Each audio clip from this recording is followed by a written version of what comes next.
En una cálida noche, bajo el cielo de Andalucía, un patio se vestía de fiesta. La luz suave de los farolillos danzaba sobre las paredes encaladas, y el perfume del jazmín flotaba en el aire, mezclándose con el aroma del jamón recién cortado. La música de una guitarra española ponía banda sonora a las risas y al tintineo de las copas de vino. Era una estampa de felicidad, un mosaico de momentos que prometían convertirse en recuerdos entrañables. En el centro de todo, aunque apartado en su discreción, se encontraba Javier, un maestro alfarero de 58 años. Sus manos, curtidas y agrietadas por el barro, contaban la historia de una vida entera dedicada a la cerámica de Triana. Cada pieza que salía de su torno llevaba la huella de su alma, un legado de tradición y belleza. Observaba a su hijo, Mateo, con un orgullo silencioso, viendo en él la promesa de un futuro que él mismo había ayudado a moldear. Javier era un hombre respetado en su comunidad, un viudo que había encontrado en su taller el refugio para su soledad y en el recuerdo de su esposa, la fuerza para seguir adelante. Su vida era sencilla, regida por el ritmo del torno y el calor del horno. Su mayor anhelo, más allá de la perfección de sus cerámicas, era asegurar la felicidad de Mateo, su único hijo, la pieza más valiosa que jamás había ayudado a crear. Sin embargo, a veces, los cimientos que creemos más sólidos son los que se quiebran con mayor estruendo. La armonía de aquella noche estaba a punto de hacerse añicos, de una forma tan brutal e inesperada que nadie podría haberlo previsto. El destino, a menudo, elige los momentos de mayor alegría para asestar sus golpes más crueles. Mateo, cuyo rostro hasta entonces reflejaba la alegría del festejo, se acercó a su padre. Sus ojos, sin embargo, no brillaban con afecto, sino con una furia oscura e incomprensible. El aire se espesó, las risas se apagaron y la música de la guitarra pareció enmudecer. Todos los presentes sintieron que algo estaba a punto de romperse. Con una voz que cortó la noche como un cuchillo afilado, Mateo lanzó su acusación. Las palabras, dirigidas a su padre, resonaron en el patio con la fuerza de una blasfemia. ¿Te acuestas con la mujer de tu propio hijo? La pregunta quedó suspendida en el aire, pesada, venenosa, un ancla que arrastró consigo la dignidad de un hombre y la paz de una familia. En ese preciso instante, el mundo de Javier se vino abajo. El patio andaluz, antes un paraíso de luz y aromas, se convirtió en el escenario de su humillación. Las caras de sus amigos y vecinos, antes sonrientes, eran ahora máscaras de asombro y morbo. El orgullo que sentía por su hijo se transformó en un dolor agudo, una herida abierta en el centro de su ser. La acusación no era solo una mentira, era un veneno diseñado para destruir todo lo que Javier representaba. Su honor como hombre, su amor como padre y su reputación como artesano. Era la demolición de una vida construida con esfuerzo, honestidad y amor. La motivación que siempre lo había impulsado, la de construir un futuro para Mateo, se transformó en una necesidad desesperada de defender su pasado. ¿Por qué? Esa era la pregunta que martilleaba la mente de Javier mientras el silencio se apoderaba del patio. ¿Por qué su propio hijo le clavaría una daga tan cruel en la espalda delante de todos los que lo respetaban? No podía encontrar una respuesta, solo el eco de esas palabras terribles y la mirada de un hijo que se había convertido en un extraño. La duda, una vez sembrada, no necesita mucho para florecer. En las comunidades pequeñas, donde las vidas están entrelazadas, el rumor viaja más rápido que la verdad. La mancha de la deshonra se extendió como una plaga silenciosa por las calles de Triana, alimentada por el susurro, por el qué dirán. Los días que siguieron a aquella noche fueron un descenso a una soledad helada. Los clientes que antes esperaban meses por una de sus piezas comenzaron a cancelar sus encargos.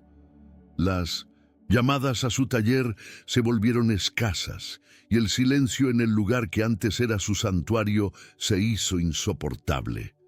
Los vecinos, aquellos que compartían con él el pan y la sal, ahora bajaban la mirada al cruzarse con él.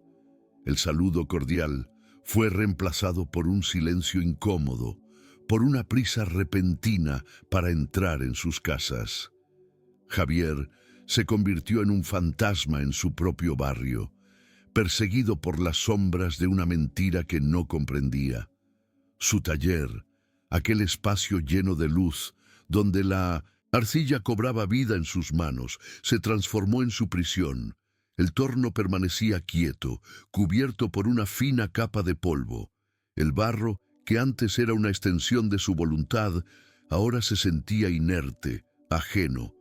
¿Cómo crear belleza cuando por dentro todo era fealdad y confusión? Lo que estaba en juego ya no era solo su reputación o el sustento de su negocio familiar. Era algo mucho más profundo, más doloroso, el amor de su hijo. Perder el respeto de los demás era duro, pero la idea de perder a Mateo era una agonía que lo consumía lentamente, día tras día. Javier pasaba las noches en vela, repasando cada momento de la vida de su hijo, buscando una grieta, un error, una señal que pudiera explicar aquella traición. Se preguntaba dónde había fallado como padre, en qué momento el amor y la confianza se habían erosionado hasta convertirse en aquel odio incomprensible. La lucha interna era tan feroz como la batalla externa. La humillación pública lo carcomía, pero era la herida de la traición filial la que sangraba sin cesar. Se sentía desnudo, expuesto, juzgado por un crimen que no había cometido. Y lo peor de todo era que su acusador era la persona a la que más amaba en el mundo.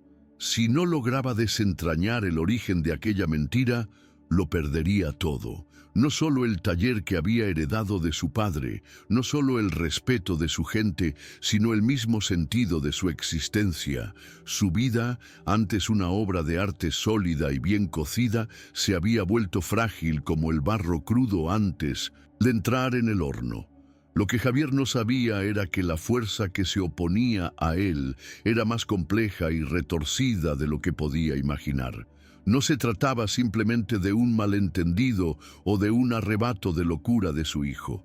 Detrás de la furia de Mateo había hilos invisibles, movidos por manos expertas en el arte de la manipulación. El primer antagonista, el más visible, era la propia desconfianza de Mateo. El joven vivía a la sombra del éxito de su padre, sintiendo que nunca podría estar a la altura de su legado. Sus propios fracasos profesionales habían sembrado en él una semilla de resentimiento y frustración, un terreno fértil para la envidia. Mateo veía el respeto que todos profesaban a su padre no como una fuente de orgullo, sino como un recordatorio constante de sus propias insuficiencias. Era un joven inseguro, y la inseguridad es la puerta de entrada para los peores venenos del alma. Pero la verdadera arquitecta de la discordia era Sofía, la esposa de Mateo. Con su rostro angelical y sus modales de víctima, había tejido una red de engaños alrededor de su marido. Se presentaba como una mujer abnegada y sufrida, pero en su interior ardía el fuego del resentimiento y la ambición. Sofía despreciaba la vida modesta que llevaba con Mateo. Las deudas se acumulaban y ella soñaba con un mundo de lujos que sentía que se le negaba. Culpaba a Javier de la falta de ambición de su marido, viéndolo como un obstáculo para sus propios planes. Fue ella quien, con paciencia y astucia, comenzó a envenenar la mente de Mateo, plantaba pequeñas dudas, interpretaba maliciosamente gestos inocentes y convertía la admiración que Javier sentía por ella en una supuesta prueba de intenciones ocultas. alimentó los celos de su marido hasta que estos se convirtieron en una bestia incontrolable. Pero Sofía no actuaba sola. En las sombras, un aliado movía las piezas a su favor. Don Ernesto, un empresario sin escrúpulos y antiguo rival de Javier, había visto en la situación una oportunidad de oro. Siempre había codiciado el taller de Javier, no por su valor artístico, sino por su ubicación estratégica y las técnicas secretas de esmaltado que la familia guardaba celosamente. Ernesto era un hombre que medía el mundo en términos de beneficios y pérdidas. No entendía de arte ni de tradición, solo de poder y dinero. Veía en la artesanía de Javier un anacronismo que debía ser reemplazado por la producción en masa, por piezas sin alma pero rentables.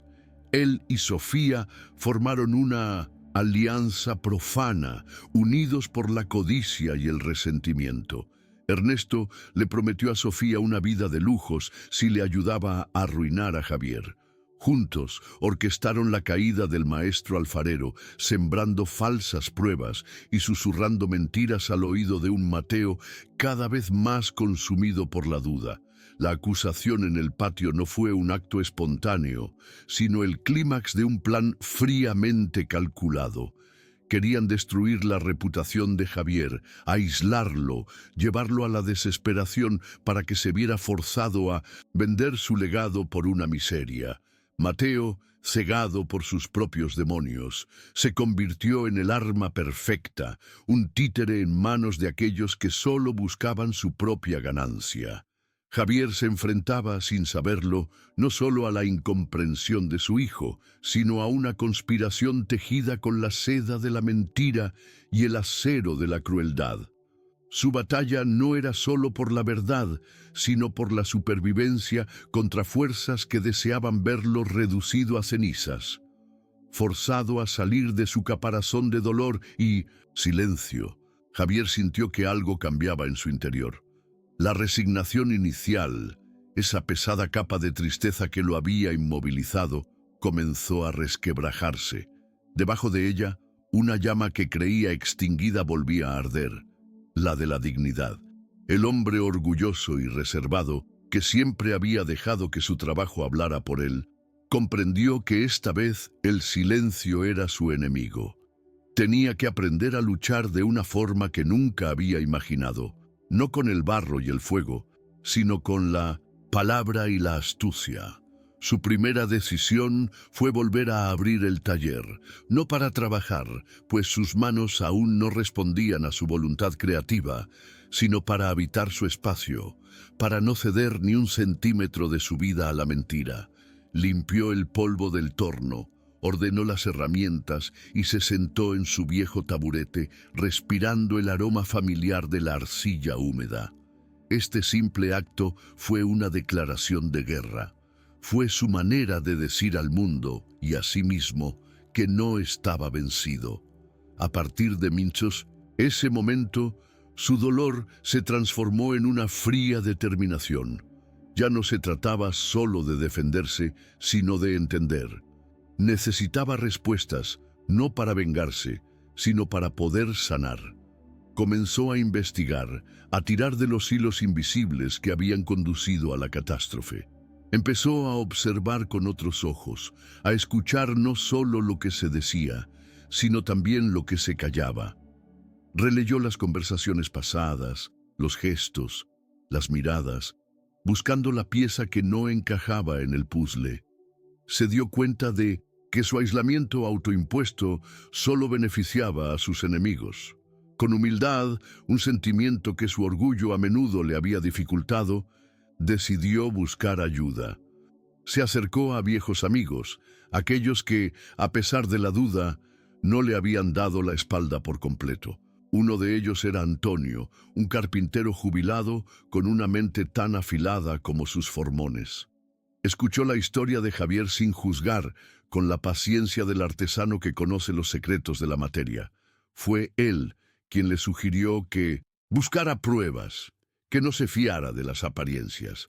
Javier aprendió a ser vulnerable, a pedir consejo, a admitir que no podía solo. Este fue el primer paso de su verdadera transformación.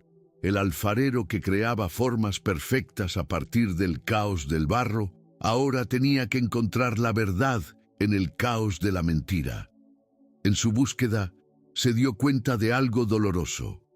Su comunicación con Mateo siempre había sido imperfecta.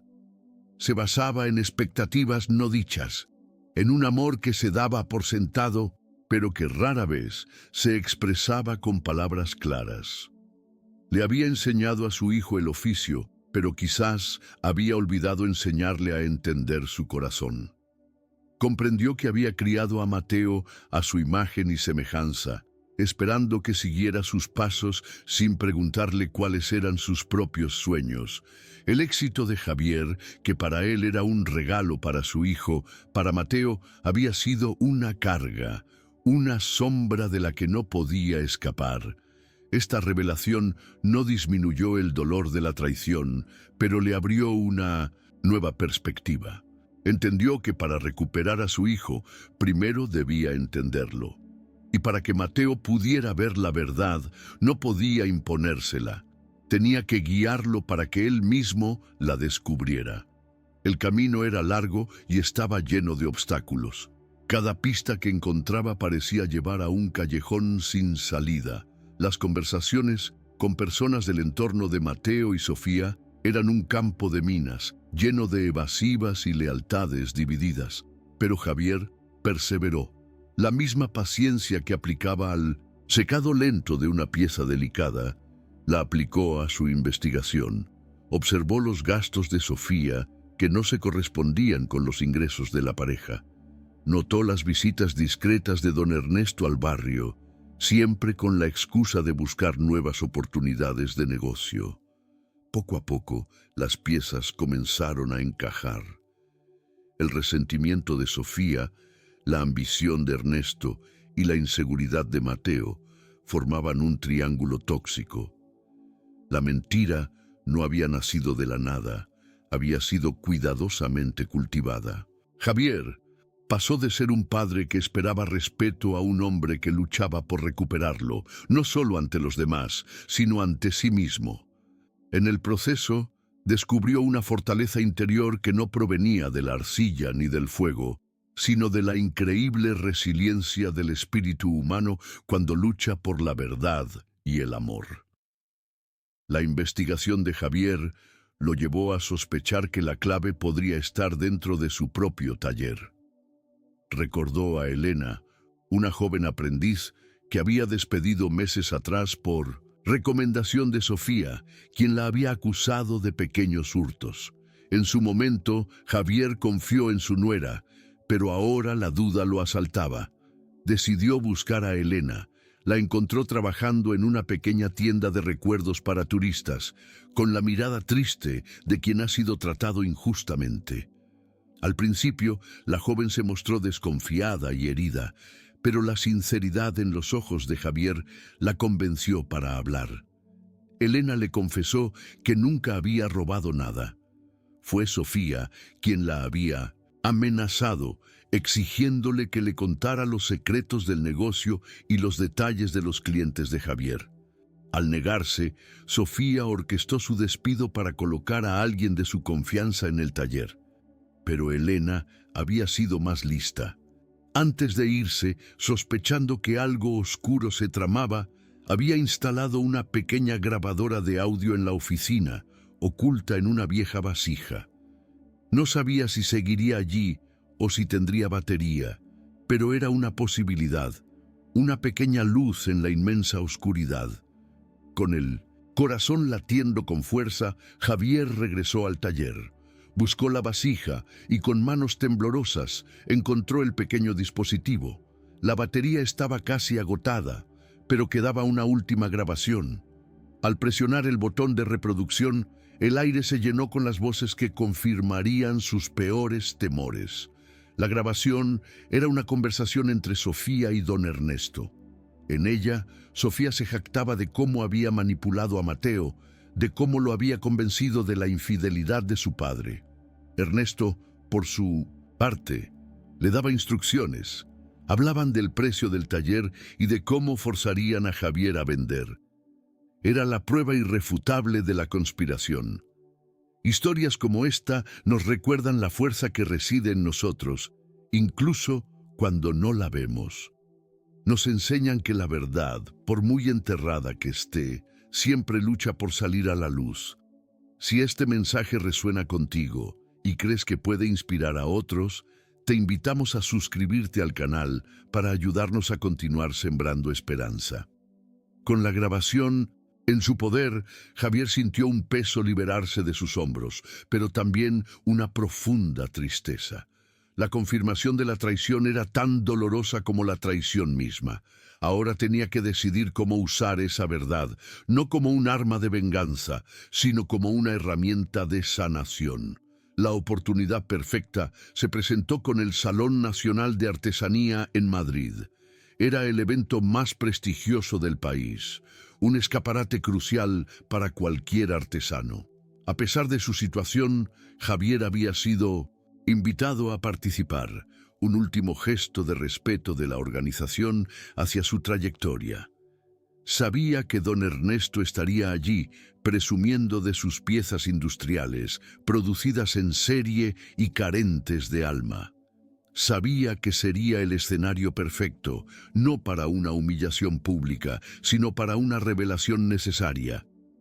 Durante semanas, Javier volvió a trabajar en su torno, pero no hizo una colección. Puso toda su energía, todo su dolor, toda su esperanza y todo su amor en una única obra. Creó un jarrón de una belleza sobrecogedora, una pieza que contaba, a través de sus formas y esmaltes, la historia de su familia, la solidez de sus abuelos, la delicadeza de su esposa, la promesa rota de su hijo. El día llegó. El pabellón de exposiciones de Madrid bullía de gente. El stand de don Ernesto era grande y ostentoso, lleno de piezas idénticas y frías. El de Javier era pequeño, austero, con el único jarrón en el centro, iluminado por un foco de luz.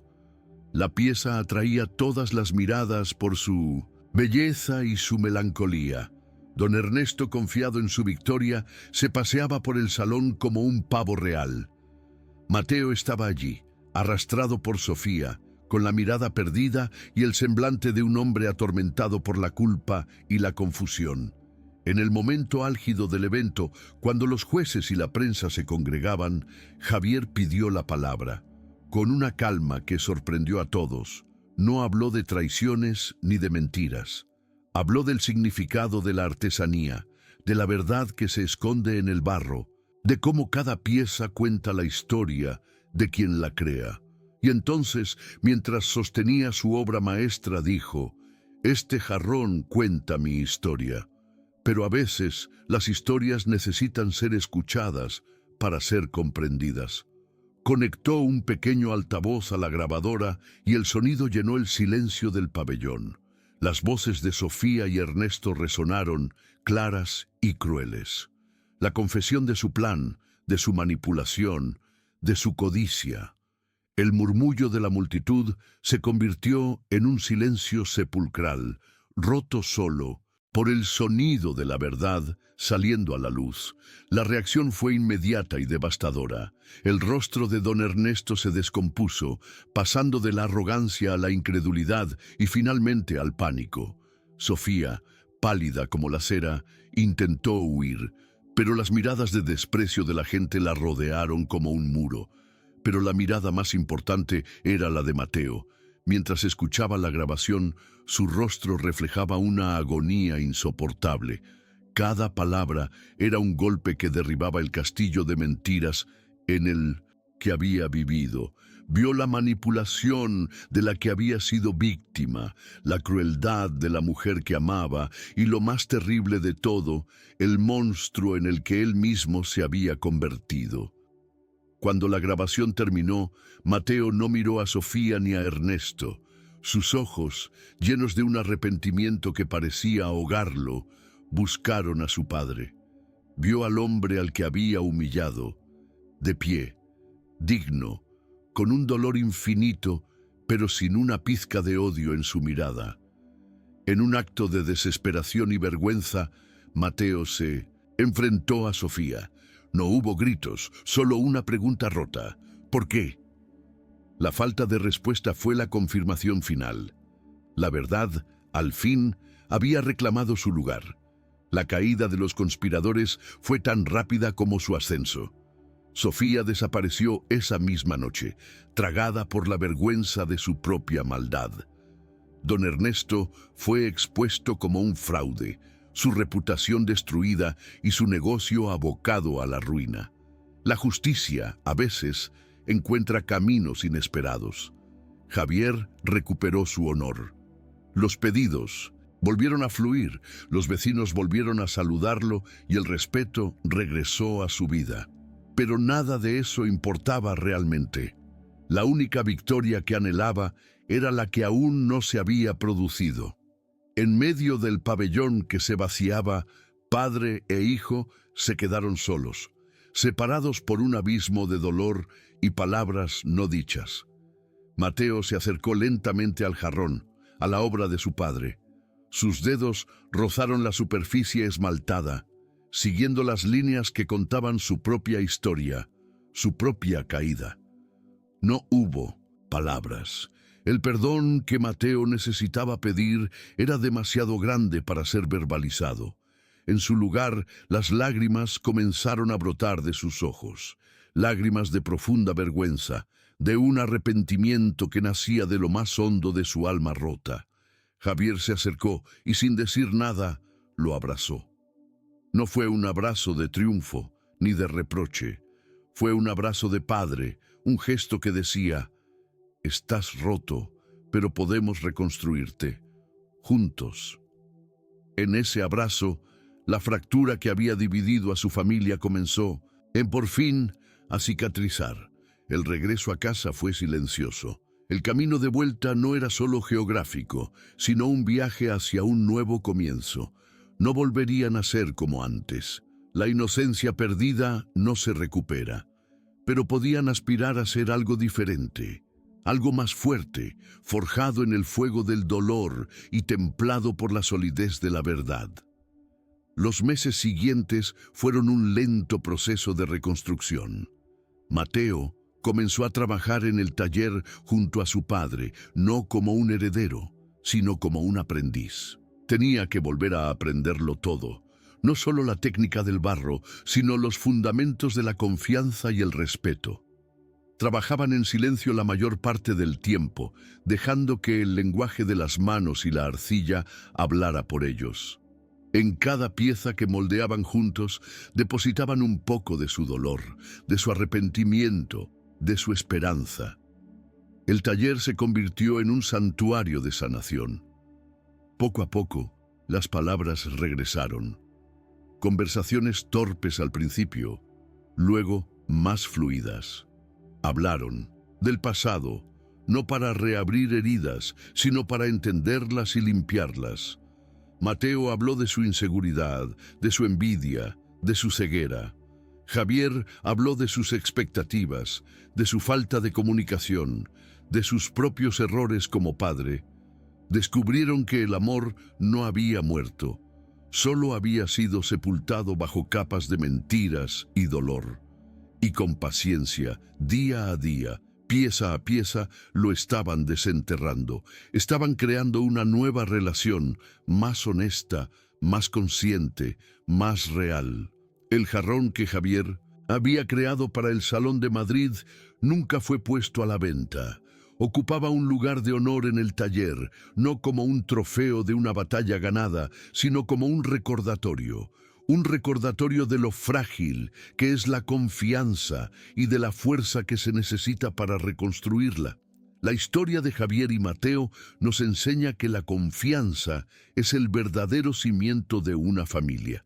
Es frágil como el barro crudo antes de entrar en el horno, pero si se quiebra, puede ser reconstruida con el calor del perdón y la solidez de la verdad. Nos muestra que el valor de un legado no reside solo en el arte que se crea o en el renombre que se construye. El verdadero valor se encuentra en la capacidad de resistir las tormentas de la vida, de perdonar lo que parece imperdonable y de encontrar siempre el camino de regreso hacia aquellos que amamos, sin importar cuán lejos la mentira los haya llevado. La jornada de ellos nos enseña que la compasión es la luz más poderosa.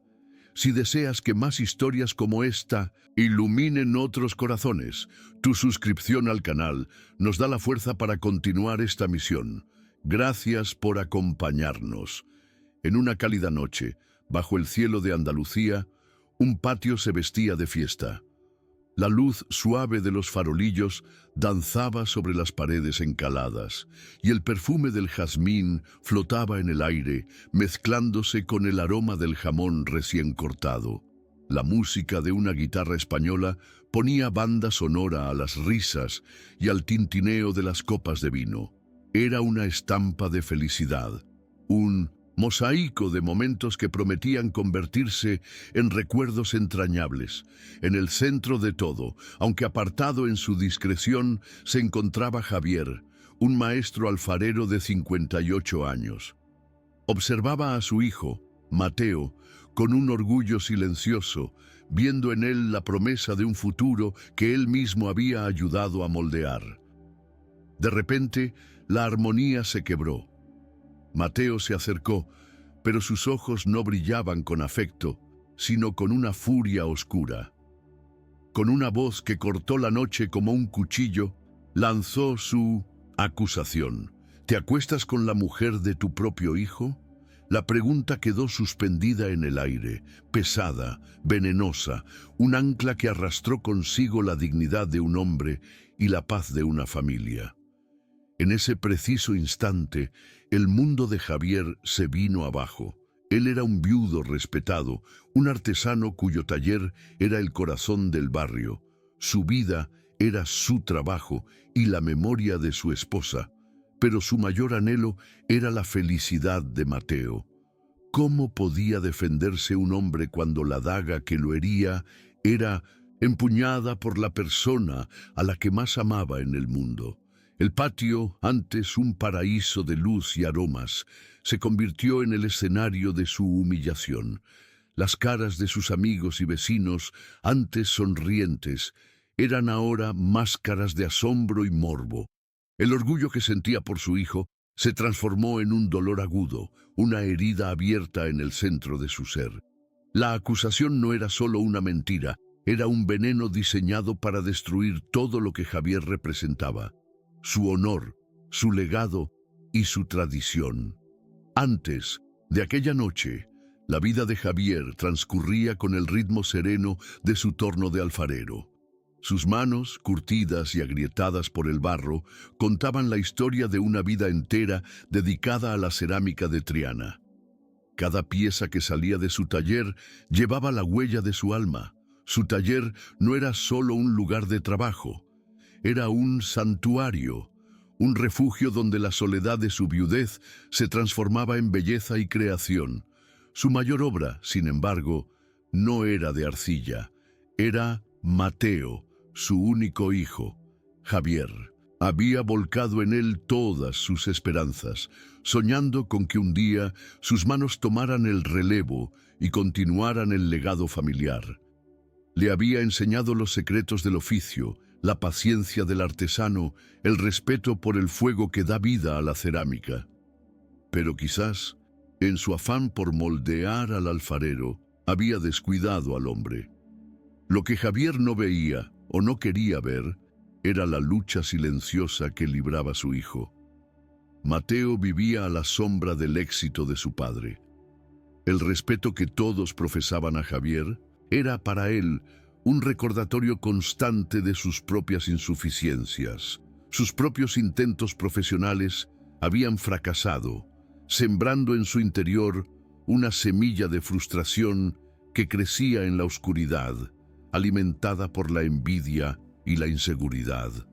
La duda, una vez sembrada en la pequeña comunidad, no necesitó mucho para florecer. La mancha de la deshonra se extendió como una plaga silenciosa por las calles empedradas. Los clientes que antes esperaban meses por una de sus piezas comenzaron a cancelar sus encargos. Los vecinos, aquellos que compartían con él el pan y la sal, ahora bajaban la mirada al cruzarse con él. Javier se convirtió en un fantasma en su propio barrio. Su taller, aquel espacio lleno de luz donde la arcilla cobraba vida, se transformó en su prisión. El torno permanecía quieto, cubierto por una fina capa de polvo. El barro, que antes era una extensión de su voluntad, ahora se sentía inerte, ajeno. ¿Cómo crear belleza cuando por dentro todo era fealdad y confusión? Lo que estaba en juego ya no era solo su reputación, sino el amor de su hijo, y esa era una pérdida que no podía soportar. Pasaba las noches en vela, repasando cada momento de la vida de Mateo, buscando una grieta, un error, una señal que pudiera explicar aquella traición. Se preguntaba dónde había fallado como padre, en qué momento el amor y la confianza se habían erosionado hasta convertirse en aquel odio incomprensible. La humillación pública lo carcomía, pero era la herida de la traición filial la que sangraba sin cesar. Sin que él lo supiera, la fuerza que se oponía a él era más compleja de lo que podía imaginar. Detrás de la furia de Mateo había hilos invisibles, movidos por manos expertas en el arte de la manipulación. La verdadera arquitecta de la discordia era Sofía, la esposa de Mateo. Con su rostro angelical y sus modales de víctima, había tejido una red de engaños alrededor de su marido, alimentando sus celos hasta convertirlos en una bestia incontrolable. Y Sofía no actuaba sola. En las sombras, un aliado movía las piezas a su favor. Don Ernesto, un empresario sin escrúpulos y antiguo rival de Javier, había visto en la situación una oportunidad de oro. Siempre había codiciado el taller de Javier, no por su arte, sino por su valor estratégico. Juntos, Sofía y Ernesto orquestaron la caída del maestro alfarero, convirtiendo a un hijo inseguro en el arma perfecta para destruir a su propio padre. Forzado a salir de su caparazón de dolor y silencio, Javier sintió que algo cambiaba en su interior. La resignación inicial, esa pesada capa de tristeza que lo había inmovilizado, comenzó a resquebrajarse. Debajo de ella, una llama que creía extinguida volvía a arder, la de la dignidad. El hombre orgulloso y reservado, que siempre había dejado que su trabajo hablara por él, comprendió que esta vez el silencio era su enemigo. El incidente que lo empujó a la acción no fue un grito, sino un susurro en forma de papel. Una mañana, una carta oficial llegó a su taller. Era una oferta de compra de don Ernesto, ridículamente baja, casi un insulto. El texto, redactado por un abogado, mencionaba sutilmente el deterioro de la reputación del negocio como una razón para aceptar la generosa propuesta. Fue entonces cuando Javier lo vio claro. No querían solo manchar su nombre, querían arrebatarle el alma de su familia, su legado. La rabia, una emoción que rara vez se permitía, surgió en él como el fuego del horno. Era una rabia fría, lúcida. Miró a su alrededor, al polvo que cubría las herramientas, al torno mudo, y tomó una decisión. No iba a entregar su vida sin luchar. Su primera acción fue simbólica, pero poderosa. Abrió las ventanas del taller de par en par, dejando que la luz de la mañana inundara el espacio y barriera las sombras. Comprendió que no podía hacerlo solo. Su orgullo, esa muralla que lo había protegido durante años, era ahora un obstáculo. Con una humildad que le costó reunir, cruzó la calle hasta el taller de Antonio, un carpintero jubilado con una mente tan afilada como sus formones. Antonio lo recibió sin preguntas, solo con un gesto que lo invitaba a sentarse entre el aroma a pino y barniz. Javier le contó todo, con la voz entrecortada por una vergüenza que aún le quemaba. Antonio escuchó en silencio, lijando un trozo de madera con movimientos lentos y precisos. Cuando Javier terminó, el viejo carpintero dejó su trabajo a un lado y lo miró a los ojos. No le ofreció compasión, sino algo mucho más valioso: perspectiva. La mentira, dijo Antonio con su voz grave, es como la madera de mala calidad, Javier. Por fuera puede parecer sólida, pero por dentro está llena de nudos y vetas débiles. Tarde o temprano se quiebra. Solo tienes que saber dónde aplicar la presión correcta. Esas palabras fueron el primer ladrillo en la reconstrucción de la fortaleza de Javier. Con un nuevo propósito, Javier comenzó a observar, a escuchar. Ya no caminaba con la cabeza gacha, sino con los ojos abiertos, buscando las grietas en la mentira que lo envolvía. Se convirtió en un estudioso de los pequeños detalles, de los gestos que delatan, de las palabras que no se dicen.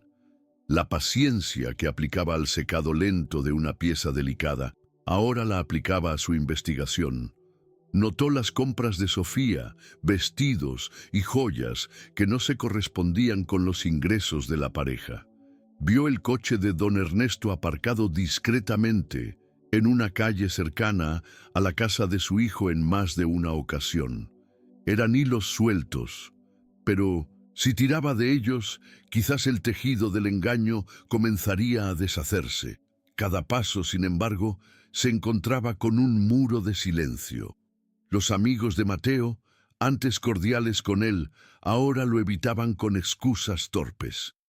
Los comerciantes del barrio respondían a sus preguntas con monosílabos, con una incomodidad que delataba el miedo.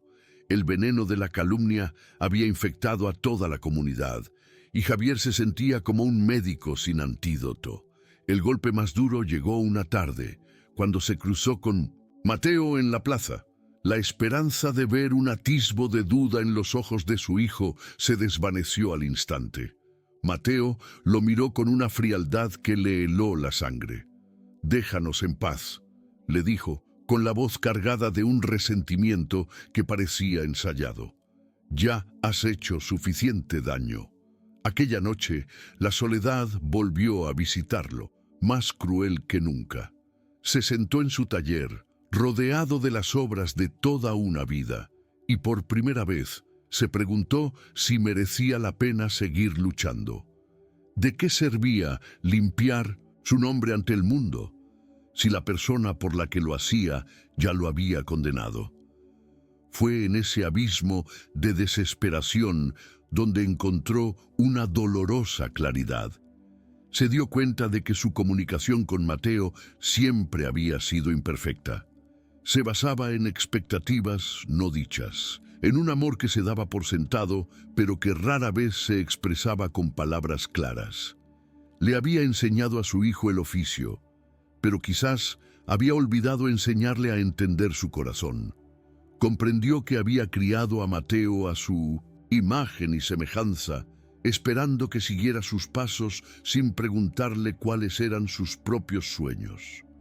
El éxito de Javier, que para él era un regalo para su hijo, para Mateo había sido una carga, una sombra de la que no podía escapar. Esta revelación no disminuyó el dolor de la traición, pero le abrió una nueva perspectiva.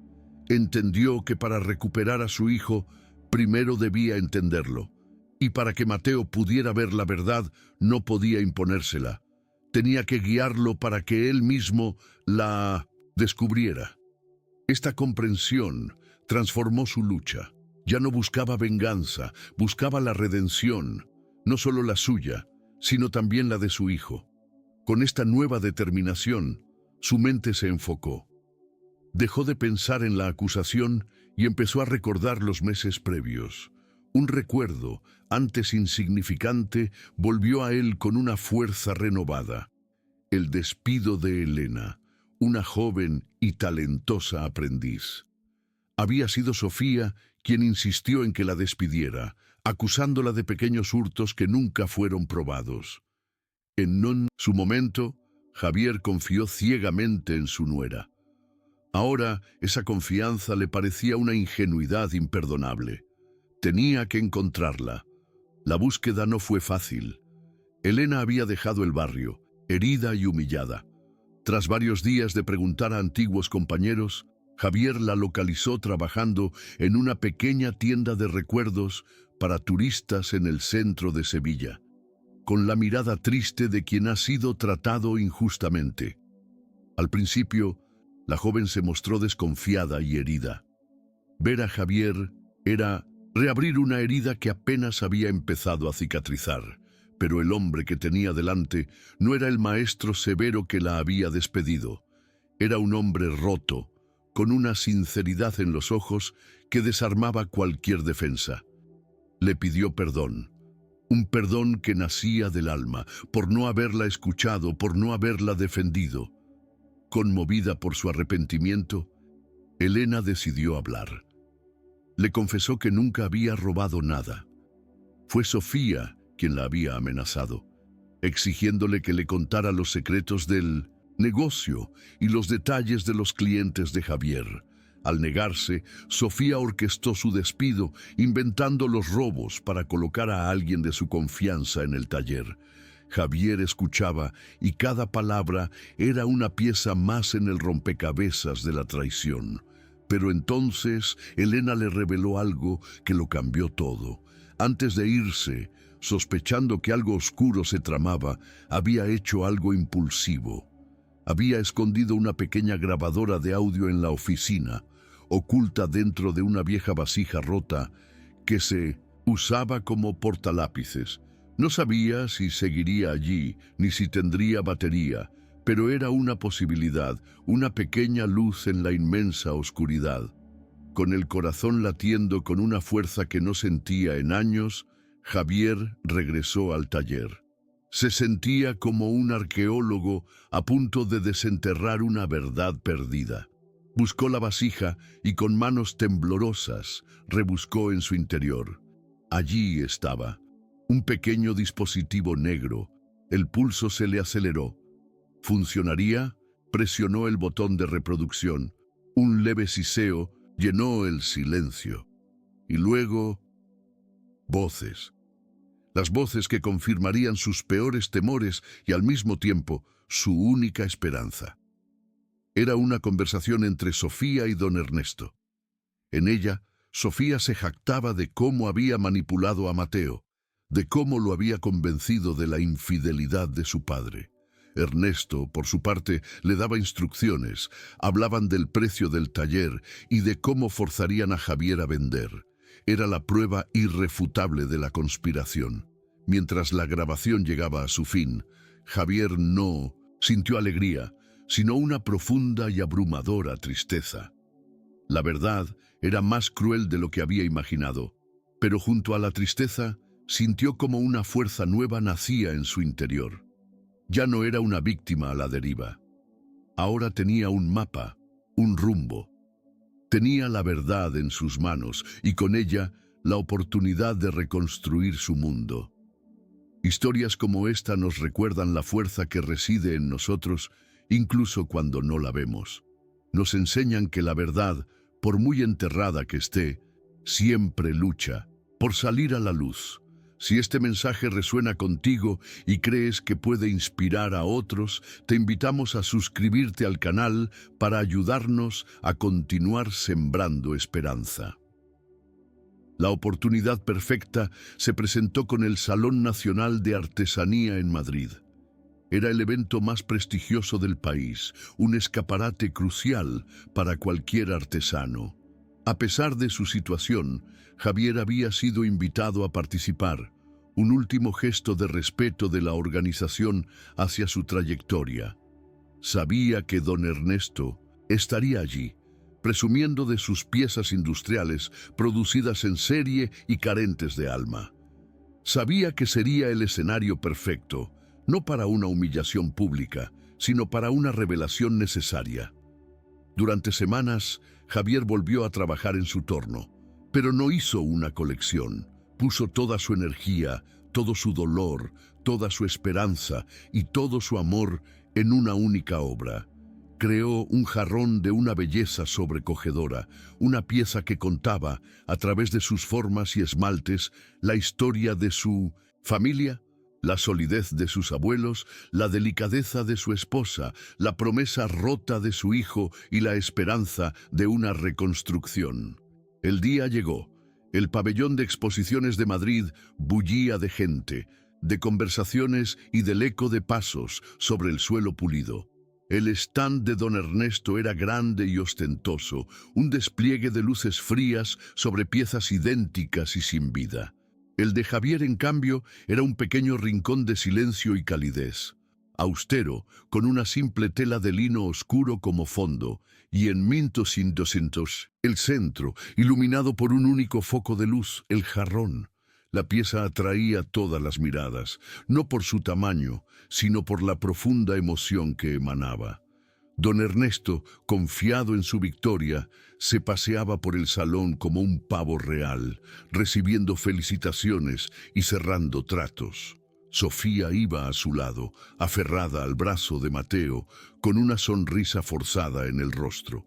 Mateo estaba allí, pero su espíritu estaba ausente. Su mirada estaba perdida, el semblante de un hombre atormentado por una culpa que no terminaba de comprender, arrastrado por una corriente que no controlaba.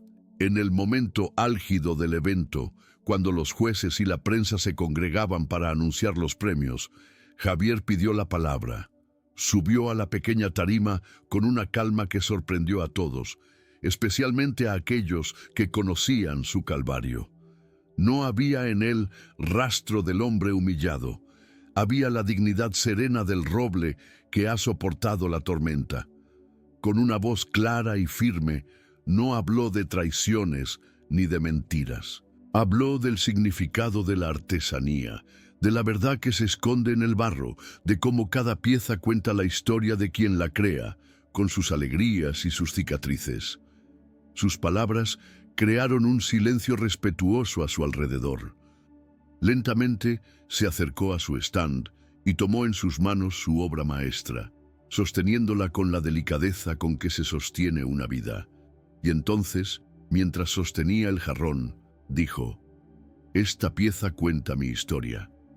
Pero a veces, las historias necesitan ser escuchadas para ser comprendidas». Con un movimiento pausado, sacó de su bolsillo la pequeña grabadora y la conectó a un altavoz portátil. El sonido llenó el silencio del pabellón. Al principio, solo se escuchó un leve siseo, seguido de la voz melosa de Sofía. Luego, la voz grave y codiciosa de Ernesto. Las palabras resonaron claras y crueles. La confesión de su plan, la jactancia de la manipulación, los detalles sobre cómo habían envenenado la mente de Mateo para arruinar a su padre. El murmullo de la multitud se convirtió en un silencio sepulcral, roto solo por el sonido de la verdad saliendo a la luz. La reacción fue inmediata y devastadora. El rostro de don Ernesto se descompuso, pasando de la arrogancia a la incredulidad y finalmente al pánico. Buscó una salida con la mirada, pero solo encontró un muro de ojos que lo juzgaban. Sofía, pálida como la cera, intentó huir, soltando el brazo de Mateo como si quemara, pero las miradas de desprecio de la gente la rodearon, inmovilizándola en el centro de su propia vergüenza. Pero la mirada más importante era la de Mateo. Mientras escuchaba la grabación, su rostro reflejaba una agonía insoportable. Cada palabra era un golpe que derribaba el castillo de mentiras en el que había vivido. Vio con una claridad cegadora la manipulación de la que había sido víctima, la crueldad de la mujer que creía amar, y lo más terrible de todo, el monstruo en el que él mismo se había convertido por su propia debilidad. Cuando la grabación terminó, Mateo no miró a Sofía ni a Ernesto. Sus ojos, llenos de un arrepentimiento que parecía ahogarlo, buscaron a su padre. Vio al hombre al que había humillado, de pie, digno, con un dolor infinito en su mirada, pero sin una pizca de odio. Vio el amor incondicional que él había traicionado, y esa visión lo rompió en 1000 pedazos. En un último acto de desesperación y vergüenza, Mateo se enfrentó a Sofía. No hubo gritos, solo una pregunta rota, un susurro que apenas pudo salir de sus labios. ¿Por qué? La falta de respuesta, la mirada vacía de ella fue la confirmación final. La verdad, al fin, había reclamado su lugar, arrasando con todo a su paso. La caída de los conspiradores fue tan rápida como su ascenso. Sofía desapareció esa misma noche, tragada por la vergüenza de su propia maldad, dejando tras de sí solo el eco de sus mentiras. Don Ernesto fue expuesto como un fraude, su reputación destruida y su negocio abocado a la ruina. La justicia, a veces, no necesita tribunales, solo la luz de la verdad. Javier recuperó su honor. Los pedidos volvieron a fluir, los vecinos volvieron a saludarlo con un respeto aún mayor que antes, y su nombre volvió a ser sinónimo de integridad. Pero nada de eso importaba realmente. La única victoria que anhelaba era la que aún no se había producido, la más difícil de todas. En medio del pabellón que se vaciaba, entre los restos de la batalla, padre e hijo se quedaron solos, separados por un abismo de dolor y palabras no dichas. Mateo se acercó lentamente al jarrón, a la obra de su padre. Sus dedos temblorosos rozaron la superficie esmaltada, siguiendo las líneas que contaban su propia historia, su propia caída, su propia vergüenza. No hubo palabras. El perdón que Mateo necesitaba pedir era demasiado grande para ser verbalizado. En su lugar, las lágrimas comenzaron a brotar de sus ojos. No eran lágrimas de autocompasión, sino de un arrepentimiento puro y devastador. Lágrimas que nacían de lo más hondo de su alma rota. Javier se acercó y, sin decir nada, lo abrazó. No fue un abrazo de triunfo ni de reproche. Fue un abrazo de padre, un gesto que envolvía toda la complejidad de su amor, un gesto que decía: estás roto, pero podemos reconstruirte, juntos. En ese abrazo, la fractura que había dividido a su familia comenzó por fin a cicatrizar. El regreso a casa fue silencioso. El camino de vuelta no era solo geográfico, sino un viaje hacia un nuevo comienzo. No volverían a ser como antes. La inocencia perdida no se recupera. Pero podían aspirar a ser algo diferente, algo más fuerte, forjado en el fuego del dolor y templado por la solidez de la verdad. Los meses siguientes fueron un lento proceso de reconstrucción. Mateo comenzó a trabajar en el taller junto a su padre, no como un heredero, sino como un aprendiz. Tenía que volver a aprenderlo todo, no solo la técnica del barro, sino los fundamentos de la confianza, la humildad y el respeto. Trabajaban en silencio la mayor parte del tiempo, dejando que el lenguaje de las manos y la arcilla hablara por ellos. En cada pieza que moldeaban juntos, depositaban un poco de su dolor, de su arrepentimiento, de su esperanza. El taller, que había sido prisión y campo de batalla, se convirtió en un santuario de sanación. Poco a poco, las palabras regresaron. Conversaciones torpes al principio, luego más fluidas. Hablaron del pasado, no para reabrir heridas, sino para entenderlas y limpiarlas. Mateo habló de su inseguridad, de su envidia, de su ceguera. Javier habló de sus expectativas, de su falta de comunicación, de sus propios errores como padre. Descubrieron que el amor no había muerto, solo había sido sepultado bajo capas de mentiras y dolor. Y con paciencia, día a día, pieza a pieza, lo estaban desenterrando. Estaban creando una nueva relación, más honesta, más consciente, más real que la que habían tenido nunca. El jarrón que Javier había creado para el Salón de Madrid nunca fue puesto a la venta. Ocupaba un lugar de honor en el taller, no como un trofeo de una batalla ganada, sino como un recordatorio, Un recordatorio de lo frágil que es la confianza y de la fuerza que se necesita para reconstruirla cuando se ha hecho añicos. La historia de Javier y Mateo nos enseña que la confianza es el verdadero cimiento de una familia.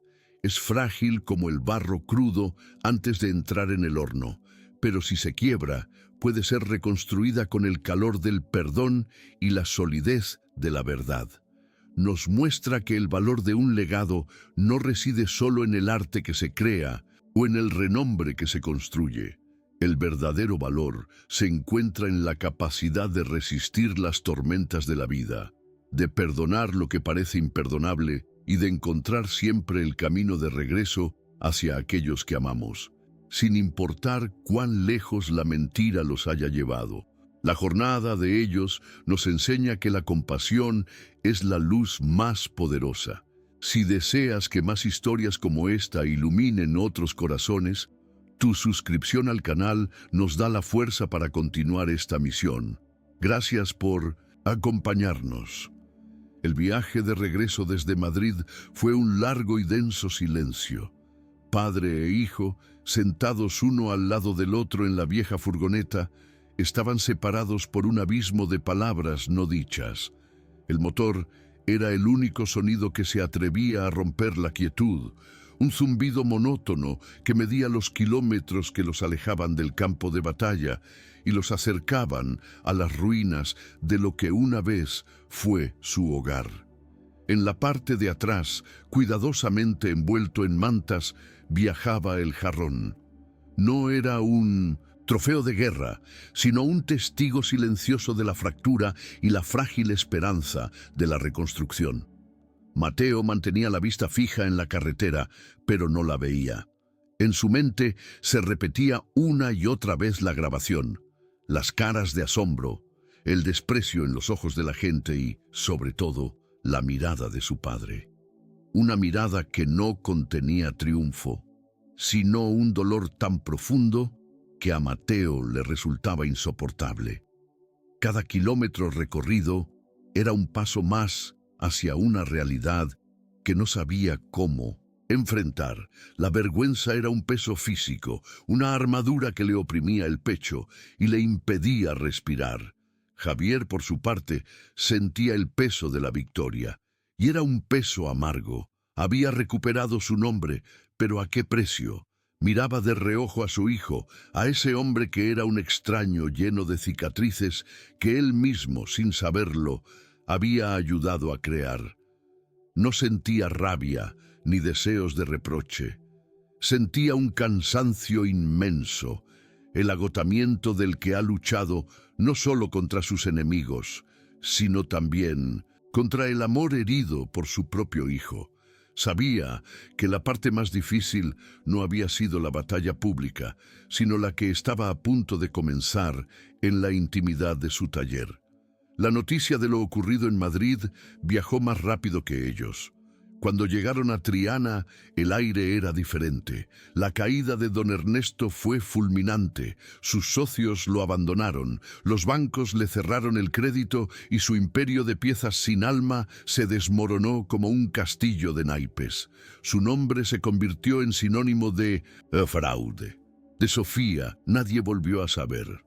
Desapareció esa misma noche, tragada por la vergüenza, dejando tras de sí solo el eco de sus mentiras y un rastro de deudas que Mateo tendría que afrontar. Al entrar en su calle, los vecinos salieron a sus puertas, pero esta vez no había susurros ni miradas esquivas.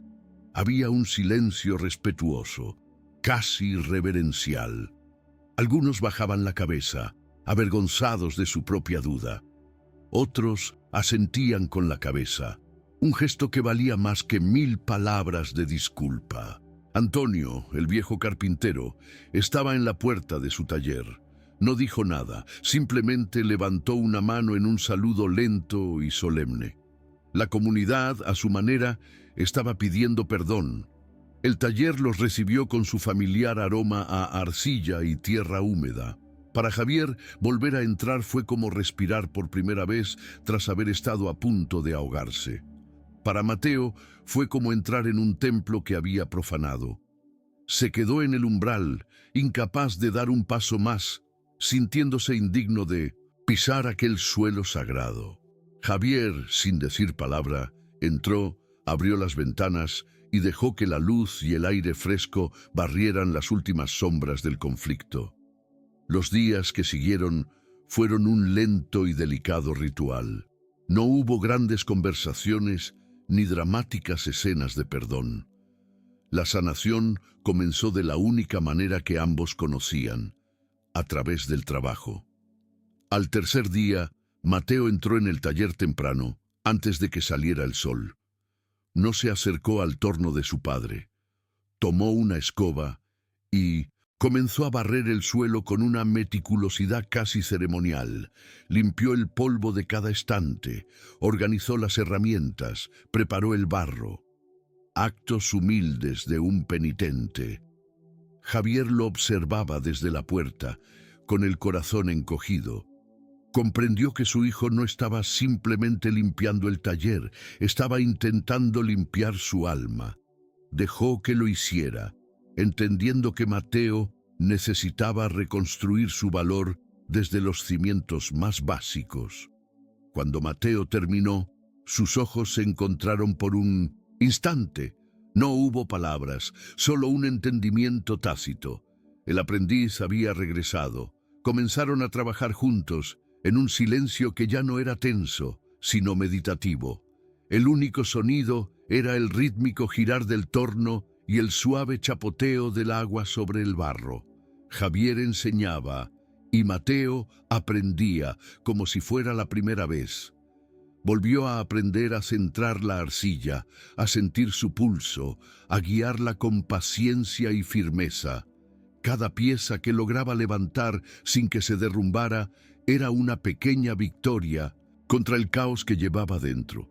Fue en una de esas tardes, mientras el sol teñía de naranja las paredes encaladas, cuando las palabras finalmente encontraron una salida. Mateo, con la voz rota, sin dejar de mirar la vasija que estaba moldeando, susurró: «Yo te creí, papá. Creí en su mentira antes que en toda una vida contigo. ¿Cómo se puede perdonar algo así?». La pregunta quedó flotando en el aire, cargada de un dolor insondable. Javier detuvo su propio torno, se secó las manos en el delantal y se acercó a su hijo. Puso una mano sobre su hombro, una mano manchada de barro, la misma mano que le había enseñado a caminar. «El perdón no borra lo que pasó, Mateo», dijo con voz suave, «pero nos da permiso para construir algo nuevo sobre las ruinas. Y yo también tengo que pedirte perdón. Estaba tan ocupado enseñándote a ser un buen alfarero que me olvidé de enseñarte a confiar en ti mismo. Tu inseguridad fue la puerta por la que entraron las mentiras. Aquella confesión fue la llave que abrió las compuertas». Hablaron durante horas, mientras la noche caía sobre Triana. Mateo habló de su envidia, de la sombra que sentía proyectar su padre, de su desesperada necesidad de demostrar un valor que no sentía poseer. Javier habló de sus expectativas, del peso del legado, de su torpeza para expresar el amor con palabras en lugar de con hechos. No se justificaron, simplemente se mostraron el uno al otro sus heridas, con una honestidad brutal y sanadora.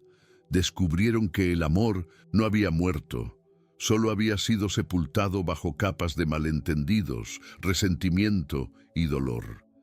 Y con paciencia, con la misma paciencia con la que se restaura una pieza de cerámica antigua, comenzaron a unir los fragmentos. No intentaban volver a ser lo que eran antes.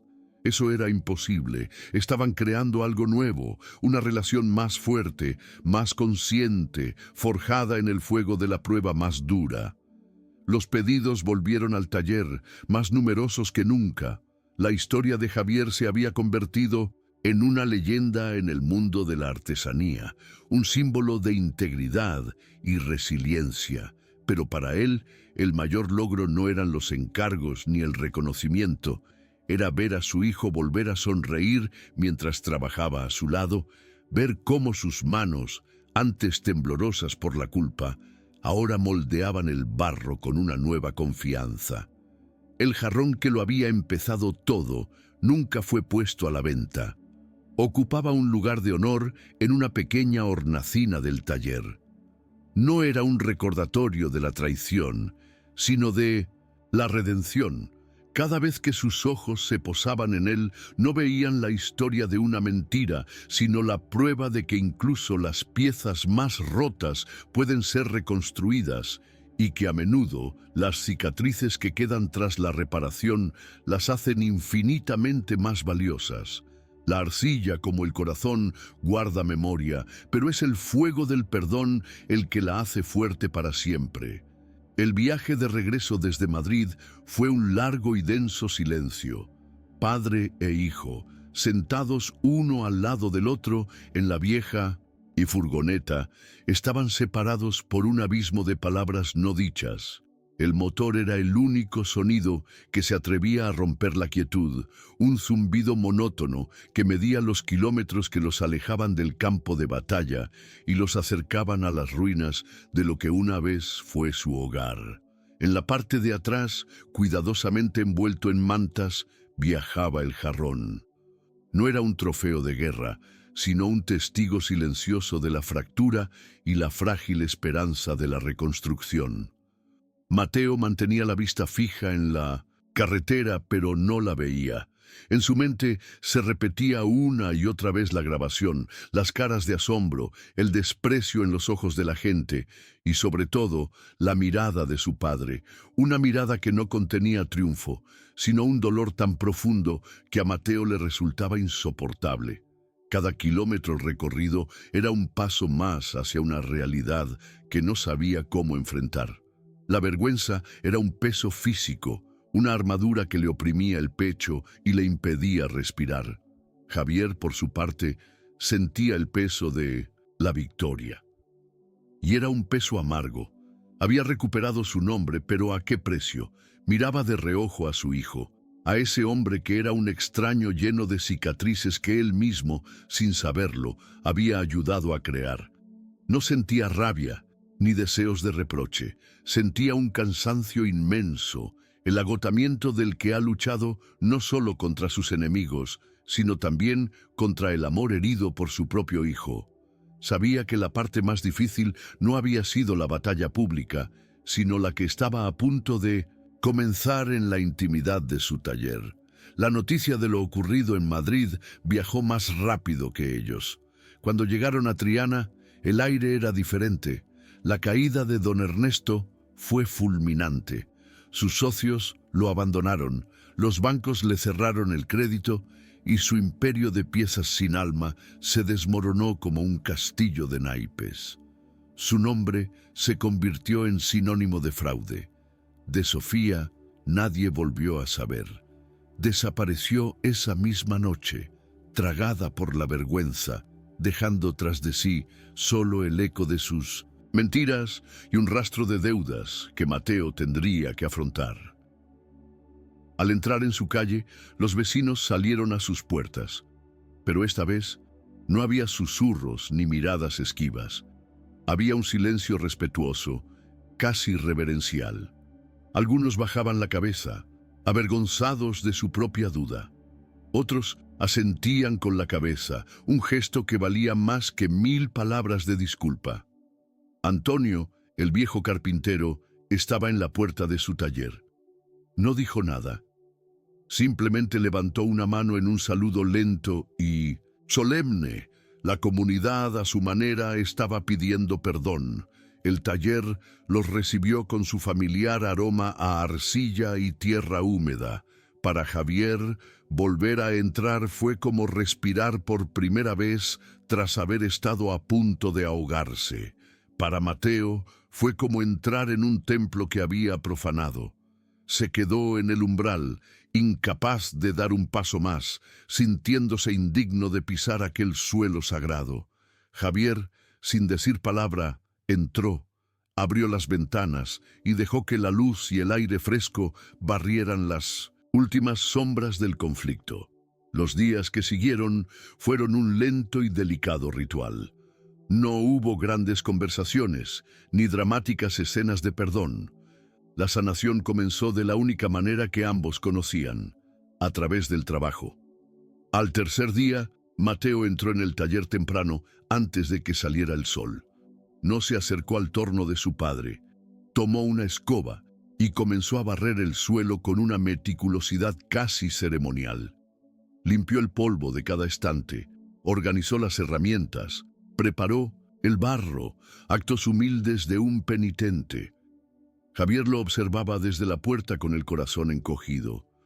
Comprendió que su hijo no estaba simplemente limpiando el taller, estaba intentando limpiar su alma.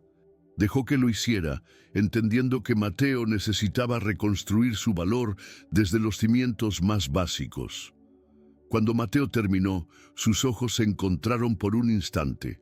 No hubo palabras, solo un entendimiento tácito. El aprendiz había regresado. Comenzaron a trabajar juntos, en un silencio que ya no era tenso, sino meditativo.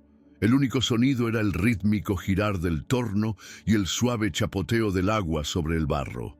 Javier enseñaba y Mateo aprendía, como si fuera la primera vez. Volvió a aprender a centrar la arcilla, a sentir su pulso, a guiarla con paciencia y firmeza. Cada pieza que lograba levantar sin que se derrumbara era una pequeña victoria contra el caos que llevaba dentro. Fue en una de esas tardes, mientras el sol teñía de naranja las paredes encaladas, cuando las palabras finalmente encontraron una salida. Mateo, con la voz rota, sin dejar de mirar la vasija que estaba moldeando, susurró: «Yo te creí, papá. Creí en su mentira antes que en toda una vida contigo. ¿Cómo se puede perdonar algo así?». La pregunta quedó flotando en el aire, cargada de un dolor insondable. Javier detuvo su propio torno. Se secó las manos en el delantal y se acercó a su hijo. Puso una mano sobre su hombro, una mano manchada de barro, la misma mano que le había enseñado a caminar. «El perdón no borra lo que pasó, Mateo», dijo con voz suave, «pero nos da permiso para construir algo nuevo sobre las ruinas. Y yo también tengo que pedirte perdón. Estaba tan ocupado enseñándote a ser un buen alfarero que me olvidé de enseñarte a confiar en ti mismo. Tu inseguridad fue la puerta por la que entraron las mentiras». Aquella confesión fue la llave que abrió las compuertas.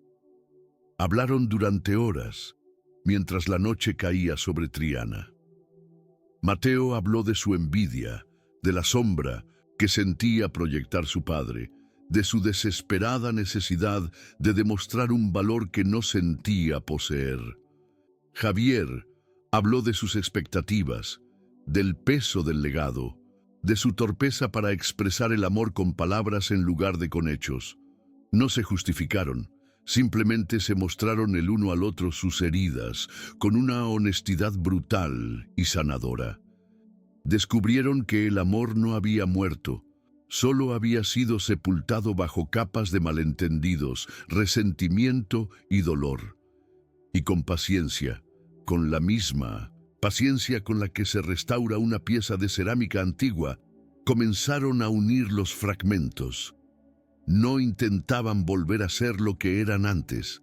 Eso era imposible. Estaban creando algo nuevo, una relación más fuerte, más consciente, forjada en el fuego de la prueba más dura. Los pedidos volvieron al taller, más numerosos que nunca. La historia de Javier se había convertido en una leyenda en el mundo de la artesanía, un símbolo de integridad y resiliencia.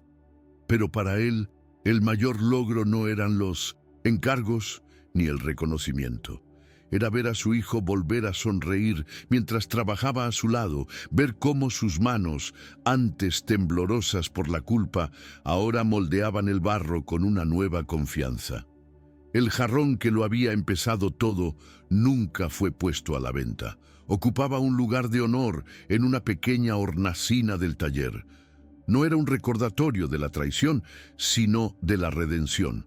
Cada vez que sus ojos se posaban en él, no veían la historia de una mentira, sino la prueba de que incluso las piezas más rotas pueden ser reconstruidas y que a menudo las cicatrices que quedan tras la reparación las hacen infinitamente más valiosas. La arcilla, como el corazón, guarda memoria, pero es el fuego del perdón el que la hace fuerte para siempre. La jornada de ellos nos enseña que la compasión es la luz más poderosa. Nos recuerda que el verdadero valor de un legado no reside solo en el arte que se crea o en el renombre que se construye, sino en la capacidad de resistir las tormentas de la vida, de perdonar lo que parece imperdonable y de encontrar siempre el camino de regreso hacia aquellos que amamos. Si deseas que más historias como esta iluminen otros corazones, tu suscripción al canal nos da la fuerza para continuar esta misión. Gracias por acompañarnos.